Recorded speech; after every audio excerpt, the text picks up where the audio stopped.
मैं doctor Deepak Singh, allied science specialist. आज हम एक टॉपिक डील कर रहे हैं जो क्लिनिकल पार्ट का टॉपिक है। ये ब्लड ट्रांसफ्यूजन। ब्लड ट्रांसफ्यूजन किसको बोलते हैं? जैसे एक होता है इनफ्यूजन, एक होता है ट्रांसफ्यूजन। इन्फ्यूजन का मतलब होता है कि जब किसी आर्टिफिशियल फ्लूइड को जब हम बॉडी के अंदर इंट्रावेनस जब उसको इंसर्ट करते हैं उसको इन्फ्यूजन बोलते हैं। लेकिन ट्रांसफ्यूजन किसको बोलते हैं? जब वैसा फ्लूइड जो किसी लिविंग बॉडी से किसी दूसरे लिविंग बॉडी में जब हम लोग इंसर्ट करते हैं, उस फ्लूइड को हम इंसर्ट करने को ट्रांसफ्यूजन बोलते हैं।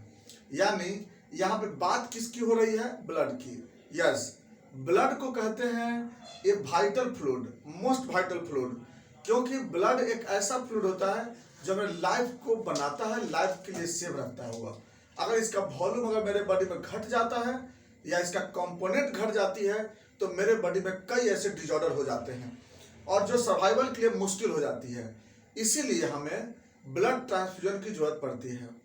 सबसे पहला कि जो ब्लड होती है वह एक डोनर से लेकर एक डोनर से सुटेबल डोनर से, ऐसा नहीं, सुटेबल डोनर से जब एक रिक्वायर्ड पर्सन में, रिक्वायर्ड पेशेंट में जब उसको हम एक्सचेंज करते हैं, ट्रांसफर करते हैं, उसको हम ब्लड ट्रांसफ्यूजन बोलते हैं।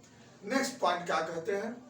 कौन कौन से कंपोनेंट को ट्रांसफ्यूज करते हैं? तो ब्लड ट्रांसफ्यूजन में हम लोग क्या क्या देते हैं? सबसे पहला देते हैं whole blood, whole blood. Number 2 packed cell, packed cell, या इसको बोलते हैं आरबीसी, बोलते हैं टोटल आरबीसी। इसका नंबर 3 फ्रोजन फ्रेश प्लाज्मा या फ्रेश फ्रोजन प्लाज्मा, या पी बोलते हैं, फ्रेश फ्रोजन प्लाज्मा। नंबर आता है अगला क्रायो प्रेसिपिटेट, क्रायो प्रेसिपिटेट। अगला होता है प्लेटलेट, प्लेटलेट्स। अगला होता है अल्बुमिन और लास्ट है ग्रेनुलोसाइट, ग्रेनुलोसाइट। यानी हम होल ब्लड देते हैं। देखिए, जब तक कि हमें जिस पेशेंट को जिस कंपोनेंट की जरूरत होती है हम वही कंपोनेंट देते हैं, दूसरा कंपोनेंट हम ट्रांसफ्यूज नहीं करते हैं, नहीं तो पेशेंट की जान जा सकती है। याद रखना होगा, अगर हमें पेशेंट को होल ब्लड की जरूरत होती है तो होल ब्लड ही देते हैं। होल ब्लड का मतलब होता है प्लाज्मा प्लस सारे सेल, सारे कंपोनेंट, सबको बोलते हैं होल ब्लड बोलते हैं। तो ये कब देने की जरूरत पड़ती है? जैसे ज्यादा हेमरेज हो जाता है, ज्यादा ब्लड लॉस कर गया अगर, तब वहां पे होल ब्लड देने की जरूरत पड़ती है। याद रखना इस चीज को। नंबर 2 आता है पैक्ड सेल आता है। पैक्ड सेल का मतलब होता है सिर्फ आरबीसी को ही देना है। जैसे उसके लिए हम लोग क्या करते हैं, ब्लड को लेकर के और ब्लड को बाहर निकाल करके सुटेबल एंटीकोगुलेंट में रख करके और सेंट्रीफ्यूज करके, और जब उसको हम सेंट्रीफ्यूज करते हैं तो इसमें लेयर बनता है, प्लाज्मा का लेयर, डब्ल्यूबीसी का लेयर, प्लेटलेट का लेयर, डब्ल्यूबीसी का लेयर, आरबीसी का लेयर। तो इसी तरह से क्या करते हैं, इसको सेपरेट कर करके और सिर्फ आरबीसी को निकाल करके और एक जिस रिसिपिएंट को जरूरत होती है उसको ट्रांसफ्यूज किया जाता है। ये पैक्ड सेल होता है। ये जरूरत कब पड़ता है? जैसे एनीमिया है, सीवियर एनीमिया हो गया, क्रोनिक डिजीज है, तो ये सब केस में, या ल्यूकेमिया है, यहाँ पैक्ड सेल देने की जरूरत पड़ती है। अगला होता है फ्रेश फ्रोजन प्लाज्मा। तो फ्रेश फ्रोजन प्लाज्मा की जरूरत कब पड़ती है? जिसमें कि प्लाज्मा को निकाल करके और उसको फ्रीजर में रख करके वो कंसंट्रेटेड फॉर्म में रखा रहता है वह, और फिर उसको देते समय लिक्विफिकेशन करके देते हैं उसको। ये कब देते हैं? जब जैसे कोलरा है, शॉक है, प्लाज्मा की लेवल बढ़ जाता है बॉडी में बहुत ज्यादा, लिवर डिजीज हो चुकी है, ओडिमा हो चुका है बॉडी में सीवियर, प्रीक्लेम्सिया है प्रेगनेंसी में, तो ये सब कंडीशन में हमें एफएफपी की जरूरत पड़ती है। जहां पर कि हमें प्लाज्मा की सिर्फ जरूरत पड़ती है वहां पे हम लोग एफएफपी देते हैं। नेक्स्ट आता है क्रायो प्रेसिपिटेट। क्रायो प्रेसिपिटेट कब देते हैं? जिसमें क्लॉटिंग फैक्टर को देते हैं हम लोग, जैसे हीमोफिलिक फैक्टर है, लेवाइल फैक्टर है, फाइब्रिनोजेंस है। तो जब हम लोग सिर्फ उसका क्लॉटिंग फैक्टर को देते हैं उसको हम लोग क्रायो प्रेसिपिटेट बोलते हैं। उसका आता है प्लेटलेट्स आता है। प्लेटलेट की आवश्यकता है जब ऐसा मरीज जिसको कि प्लेटलेट की कमी हो जाती है, थ्रोम्बोसाइटोपेनिया होता है, प्लेटलेट क्राइसिस हो जाता है, जैसे डेंगू हुआ, चिकनगुनिया हुआ, या फिर अदर किसी ब्लीडिंग डिजॉर्डर्स के केस में जब प्लेटलेट डिक्रीज कर जाता है तो हमें प्लेटलेट ट्रांसफ्यूज करते हैं। ग्रेनुलोसाइट, अल्बुमिन, अल्बुमिन कब देते हैं, जैसे कोल्डा के केस में या शॉक के केस में ऑन्कोटिक प्रेशर डिक्रीज कर दिया है, बॉडी में स्वेलिंग हो चुकी है, तो ये सब केस में हमें अल्बुमिन देने की जरूरत पड़ती है। लिवर डिजीज में नेक्स्ट आते हैं फिर ग्रेनुलोसाइट। ग्रेनुलोसाइट जो होती है WBC ट्रांसफ्यूज को बोलते हैं, बहुत रेयर होती है ट्रांसफ्यूजन। ये कब करते हैं, हाइपोथर्मिया में, जो कि अनकंट्रोल हाइपोथर्मिया होता है, जब सीवियर WBC क्राइसिस हो जाती है, जब हम लोग केमोथेरेपी देते हैं तो केमोथेरेपी के बाद WBC बहुत घट जाती है, वो सब केस में जो होती है WBC ट्रांसफ्यूज करते हैं। ये था मेरा ब्लड ट्रांसफ्यूजन कंपोनेंट का अलग अलग वेराइटी। अब जो अगली पॉइंट क्या कहता है कि ब्लड ट्रांसफ्यूजन से बेनिफिट क्या होती है, तो मेरिट्स क्या होता है, ये देख लेंगे मेरिट्स। तो इसका मेरिट्स होता है कि ब्लड ट्रांसफ्यूजन करने से बॉडी में ऑक्सीजनेशन पावर बढ़ता है, हीलिंग रेट बढ़ जाती है, बॉडी में क्लॉटिंग जो मैकेनिज्म है वह बढ़ जाती है, उसमें जैसे बेड सोर वगैरह हो जाता है, उसमें बिना ब्लड ट्रांसफ्यूजन का वो ठीक नहीं होती है, बॉडी का इम्यूनिटी पावर बढ़ता है। ये सबसे क्या होता है कि बेनिफिट यह होती है।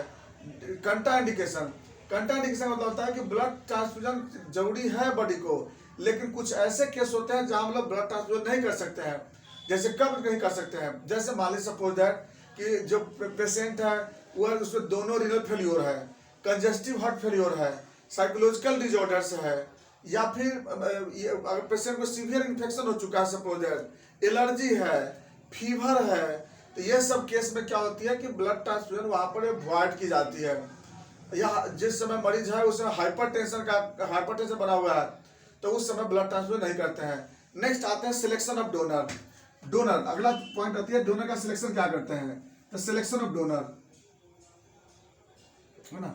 डोनर के लिए क्या सिलेक्ट करते हैं, तो डोनर के लिए सबसे पहला सिलेक्ट करते हैं, इसके लिए क्या होना चाहिए, पहला एज है ना। एज जो है 18 साल से लेकर के और 60 इयर्स के बीच होना चाहिए। 18 साल से पहले नहीं लेते हैं क्योंकि उस समय उसके बॉडी में अप्रोप्रिएट ब्लड है, लेकिन जितना ब्लड हमको निकालते हैं उसके अनुसार उसको शॉक में जा सकता है।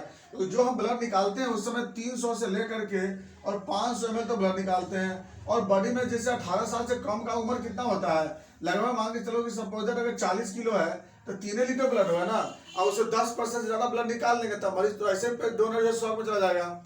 नेक्स्ट आते हैं जेंडर। जेंडर में हम लोग जनरली हम लोग मेल चॉइस करते हैं, फीमेल से ब्लड नहीं लेते हैं। फीमेल से ब्लड तभी लेते हैं जब फीमेल का हीमोग्लोबिन 13 ग्राम से ऊपर होता है। नेक्स्ट आते हैं फिर वेट। वेट कितना लेते हैं, वेट इसमें कम से कम 48 किलो होना चाहिए, 48 kg से ऊपर होना चाहिए वेट, तभी हम लोग उसका सिलेक्शन करते हैं। अगला सिलेक्शन होती है कि वो ब्लड जो डोनेट किया होगा 3 महीने के अंदर ब्लड डोनेट नहीं किया होगा, तब उसको सिलेक्ट करते हैं हम लोग उसका नंबर। अगला कंडीशन, ब्लड प्रेशर उसका नॉर्मल होना चाहिए, ना उसका डिक्रीज होना चाहिए ना उसका इंक्रीज होना चाहिए। ब्लड प्रेशर अगर वेरी करेगा तो फिर हम लोग ब्लड उसका डोनेट नहीं करते। नेक्स्ट, फीवर नहीं होना चाहिए, किसी तरह का infection, malaria, kala azar, syphilis, HIV, hepatitis B, hepatitis C, ये सब नहीं होना चाहिए पेशेंट को। इसलिए ये सब जांच करके ही हम लोग ब्लड लेते हैं, क्योंकि 5 जांच कराते हैं, 5 test, HIV, hepatitis B, hepatitis C, syphilis, BDRL और MP टेस्ट, इतना जांच करा लेते हैं। इसका अगला, ब्लड ग्रुप सेम होना चाहिए। नेक्स्ट, क्रॉस मैच सही होना चाहिए। क्रॉस मैच किसको बोलते हैं, जिसको कंपेटिबिलिटी टेस्ट बोलते हैं, जिसमें एक ड्रॉप ब्लड जो है तो ब्लड डोनर का ब्लड लेते हैं एक ग्लास टाइप पे, एक ड्रॉप रिसिपिएंट का लेते हैं, दोनों को मिलाते हैं और 5 मिनट तक वेट करते हैं। अगर बाय द वे कोई भी एग्लूटिनेशन नहीं आया, इसका मतलब क्रॉस मैच सही है। अगर बाय द वे एग्लूटिनेशन आ गया, क्रॉस मैच बैड है, वहां पर हम लोग कंट्रोवर्सी है, ब्लड नहीं ट्रांसफ्यूज करते हैं। नेक्स्ट आते हैं फिर सिलेक्शन ऑफ रिसिपिएंट। रिसिपिएंट का सिलेक्शन कब करते हैं, ब्लड चाहने के समय या चाहने से पहले पेशेंट को खाली पेट रखते हैं, क्योंकि अगर खाली पेट नहीं रखेंगे तो हो सकता है वोमिटिंग हो जाएगी मरीज को, इसलिए पेशेंट को खाली पेट रखते हैं। दूसरा, किसी तरह का एलर्जी नहीं होना चाहिए, फीवर नहीं होना चाहिए, ये पेशेंट को हम लोग देखते हैं। हम लोग ब्लड प्रेशर हाई नहीं होना चाहिए, BP हाई रहेगा तब उसका कंडीशन उससे BP हम लोग ब्लड ट्रांसफ्यूजन रोक देते हैं। अब आते हैं बात, ये तो हो गया हम लोग ने सिलेक्शन कर लिया, अब आते हैं बात हम लोग को मेथड के बारे में। तो ब्लड ट्रांसफ्यूजन 2 तरह से करें, रिक्वायरमेंट पहले चलते हैं लोग, तब मेथड चलते हैं। ब्लड ट्रांसफ्यूजन क्या क्या रिक्वायरमेंट चाहिए, सबसे पहला ब्लड चाहिए, और ब्लड कलेक्शन के लिए हमें क्या चाहिए, एक बैग चाहिए या ब्लड बोतल चाहिए जिसमें एंटीकोगुलेंट चाहिए। एंटीकोगुलेंट का नाम क्या होता है, ACDPA, acid citrate dextrose phosphate adenine. ये जो होती है वह एंटीकोगुलेंट है, जिसको कि हम 300 ml ब्लड में लगभग 50 से 60 ml एंटीकोगुलेंट मिलाते हैं। और यह जो एंटीकोगुलेंट है इसमें साइट्रेट भी है, डेक्सट्रोज भी है, फॉस्फेट भी है, एडिनिन भी है, जो कि इसमें न्यूट्रिशन भी सप्लाई देती है उसके आरबीसी के लिए। तो इसलिए ये हम लोग लेते हैं, इसे 35 दिन तक ब्लड को स्टोर कर सकते हैं। 35 दिन तक हम लोग ब्लड बैंक में इस एंटीकोएगुलेंट में रख सकते हैं। इसमें आपका आरबीसी और खराब नहीं होता है, न्यूट्रिशन मिलते रहता है उसको। तो पहला तो हो गया कि ब्लड कलेक्शन हो गई। दूसरे नंबर पे आते हैं हम लोग को बीटी सेट लेते हैं। तो बीटी सेट में एक अलग से बीटी सेट होती है, आईवी सेट से अलग होता है। तो बीटी सेट में वहां पर क्या होती है ना, उसे फिल्टर लगा होता है, इसे फिल्टर लगा होता है, क्योंकि फिल्टर लगने से क्या होती है कि जो भी थ्रोम्बस होता है ना वो ऊपर में रह जाता है। तो बीटी सेट लेते हैं। इसके बाद हम लोग क्या दिए, तो 2 ले लेते हैं हम लोग। बाकी हम लोग क्या है कि वो 18 नंबर का हम लोग ये इंट्राकैथ लेते हैं या वेसोफिक्स लेते हैं, जिसको इंसर्ट करने के लिए जरूरी हमको है। बाकी मेडिसिन ले लेते हैं। मेडिसिन में हम लोग को लैसिक्स, डेक्सोना, एविल, इतना 3 मेडिसिन हमको वहाँ रखना पड़ेगा, क्योंकि पेशेंट को दे करके हमको रिएक्शन कोई ना हो, इसलिए वहाँ पर रखना जरूरी होती है। नेक्स्ट पॉइंट, जब भी ब्लड ट्रांसफ्यूज करते हैं तो हॉस्पिटल में जाना चाहिए या वहाँ पर क्लिनिकल एरिया बना लेते हैं। क्लिनिकल एरिया का मतलब होता है कि ब्लड चढ़ाने वक्त हमें वहाँ रहना पड़ेगा, एक डॉक्टर को वहाँ रहना पड़ेगा वहाँ पे। ये तो हो गया हमें रिक्वायरमेंट के बारे में। अब आता है मेथड। 2 तरह से इसका ट्रांसफ्यूज करते हैं। एक होता है स्लो मेथड या नॉर्मल मेथड बोलते हैं, एक होता है हाई या फिर उसको स्पीड मेथड बोलते हैं उसको, तो उसको फास्ट मेथड कहते हैं। एक होता है स्लो मेथड, दूसरा होता है फास्ट मेथड। तो स्लो मेथड में क्या होती है, यही सही होता है स्लो मेथड, क्योंकि स्लो मेथड में जो भी ब्लड ट्रांसफ्यूज करते हैं उसमें हीमोग्लोबिन या जो भी सेल होती है वह स्टोर रह सकती है, लेकिन फास्ट मेथड में हीमोग्लोबिन घट जाता है, आरबीसी ब्रेक हो जाती है। इसलिए क्या इसे बोला भी जाता है कि 1 यूनिट अगर ब्लड चाहते हैं अगर होल ब्लड, तो उसमें लगभग 1 से 1.5 ग्राम हीमोग्लोबिन बढ़ता है। एक अगर यूनिट अगर बाय द वे 1 यूनिट अगर प्लेटलेट चाहते हैं तो 10,000 प्लेटलेट बढ़ता है। ये तो बात सही है, लेकिन अगर हाई स्पीड में चढ़ा देंगे तो ये इसका लेवल उतना नहीं बढ़ पाएगा। इसलिए क्या होता है कि एक नॉर्मल हम लोग को पेशेंट को जो होता है ना, एक नॉर्मल रेट में ब्लड चढ़ाना चाहिए। तो स्लो रेट चलाते हैं। स्लो रेट में क्या करते हैं हम लोग कि सबसे पहले शुरू में पहले 15 मिनट तक क्या करते हैं कि 12 ड्रॉप पर मिनट देते हैं हम लोग, और चेकअप करते रहते हैं कि बीपी कैसा है, रेस्पिरेशन क्या है ना, उसमें हम लोग देख करते रहते हैं। फिर उसके बाद नेक्स्ट अगले 15 मिनट क्या करते हैं, फिर चेक करते हैं हम लोग बीपी वगैरह, पल्स, बीपी देखते हैं। अगली बार आप लोग क्या करते हैं कि और इससे ड्रॉप चलेगा 12 मिनट पर मिनट, 12 ड्रॉप पर मिनट। इसके बाद क्या करें, अगली बार जो क्या करते हैं हम लोग कि आधे घंटे तक देखते हैं कि सब कुछ सही रहता है, तब 15 ड्रॉप पर मिनट देते हैं। अब इसके बाद फिर चेकअप करते रहते हैं 1 घंटे, फिर हम लोग बीपी और देख लेते हैं हम लोग। अब अगले 1 घंटा के बाद क्या करते हैं हम लोग, अब 20 ड्रॉप पर मिनट देते हैं हम लोग। 20 ड्रॉप पर मिनट देता हुआ 2 घंटा पे चलाते रहते हैं, 2 घंटा 2.5 घंटा तक। फिर वहाँ चेकअप करते हैं।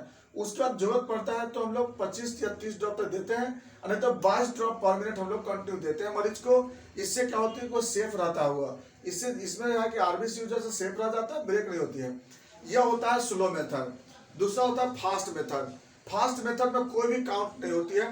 फास्ट मेथड कब देते हैं, जैसे सर्जरी में, सीवियर हेमरेज में, ओपन हार्ट सर्जरी में, एंजियोग्राफी में, यह सब में क्या होती है कि फास्ट ट्रांसफ्यूजन की जरूरत पड़ती है वहां पे। इसमें क्या होती है कि इसमें तो फास्ट है ना, इमरजेंसी हो गया इसमें। अब आते हैं बात दूसरी पार्ट में, hazard blood transfusion. Blood transfusion के बाद दिक्कत क्या क्या हो सकती है।